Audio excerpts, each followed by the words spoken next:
මේ ද්වීපතේ ඔයගොල්ලෝ ආස කරන්න ශ්‍රේෂ්ඨත්වයට. ලාමක දෙයකට වඩා ශ්‍රේෂ්ඨත්වයට ආස කරන්න. ශ්‍රේෂ්ඨත්වයට ආස කරොත් මේ ආත්මේ සමානට ඊළඟ ආත්මේ හම්බ වෙනවා. මේ ඊළඟ ආත්මේ ඔබට හම්බ වෙනවා මේ ආත්මේ ශ්‍රේෂ්ඨත්වයට ආසා කළොත්. ශ්‍රේෂ්ඨත්වයට ආසා කරන කෙනෙකුට යන්න තැනක් කියන්නද මං? ශ්‍රේෂ්ඨත්වයට ආස කරන අමාරු යන්න. නමුත් let's try.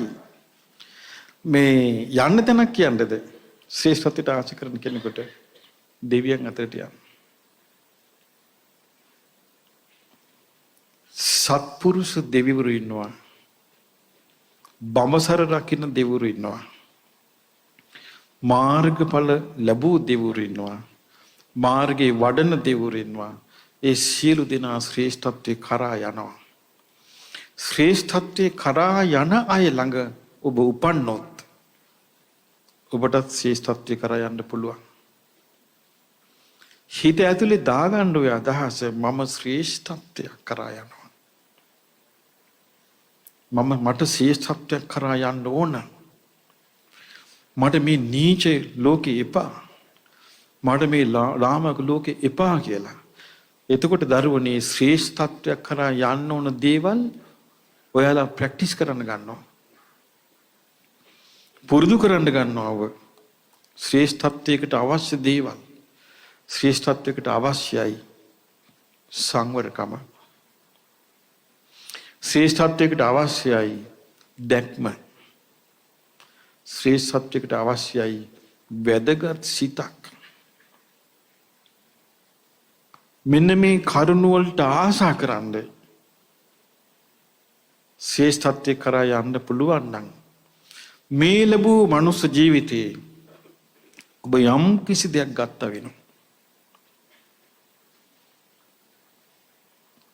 යම් කිසි දෙයක් ගත්තා වෙනවා. වචන කොටක පැටලෙන්නේ නෙමෙයි මම කියන්නේ අර්ථය. මොකද ඔයගොල්ලෝ පුංචි අය නෙමෙයි. බුද්ධ කාලේ අවුරුදු 7 අයට මේවා කිව්වේ. ඔයගොල්ලෝ පුංචි අය නෙමෙයි. ඔයගොල්ලෝ හොඳට තේරෙන අය. නිකන් අපට වෙන්නේ මොකටද? ඒකයි මේ ඒක මනස්ගත ලෝකවල පැටලෙන්න ඕනේ. වැදගත් විදිහට ජීවත් වෙලා ඉගෙනගෙන කර්මාන රූපව තමයි ගොඩාක් දුරට අපිට රැකී රක්ෂාල්පව හම්බ වෙන්නේ. මේ කර්මාන රූපව තමයි ස්වාමියා බිරිඳ ලැබෙන්නේ. කර්මාන රූපව තමයි දරුවෝ ලැබෙන්නේ. කොටින්ම කියන්නේ ජීවත් වෙන්න වටපිටාව ලැබෙන්නේ කර්මාන රූපවයි. ඉතින් ඒ නිසා මේ ස්වභාවයෙන් ඉන්නකොට ඕගලන්ට කාලයක් යනකොට තේරෙවි මේ මනුස්ස ලෝකේ ලොකු හරයක් නැහැ කියලා.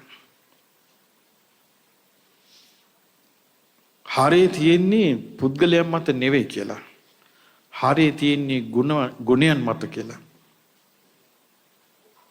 ඒ දෙවිවරු ඇසුරු කරන්න ලැබුණොත් ඒ දෙවිවරු භාග්‍යතුන් වහන්සේ දැකපු අය. ශ්‍රාවක සංඝයා ඇසුරු කරපු අය. දම්පැම් පිදු අය. විහෙර විහාර තනු අය. දිවි පුදා සිල් රැකපු අය. ඒ අයගේ චරිතේ ලං වුණත් සැපයි. සුවඳහමන චරිතය. ඉතින් ඒ නිසා අපිට දරුවනි අන්න ඒ වගේ අදිෂ්ඨානයකුත් ගන්න. ඉගෙන ගන්න අතරේ මට ශ්‍රේෂ්ඨ දෙයක් ඕනේ මේ ජීවිතේ කියලා. ඒක සල්ලි වලට ගන්න බෑ. ඒක ගන්න පුළුවන් කැපවීමයි නුවණයි ලැබුණොත්.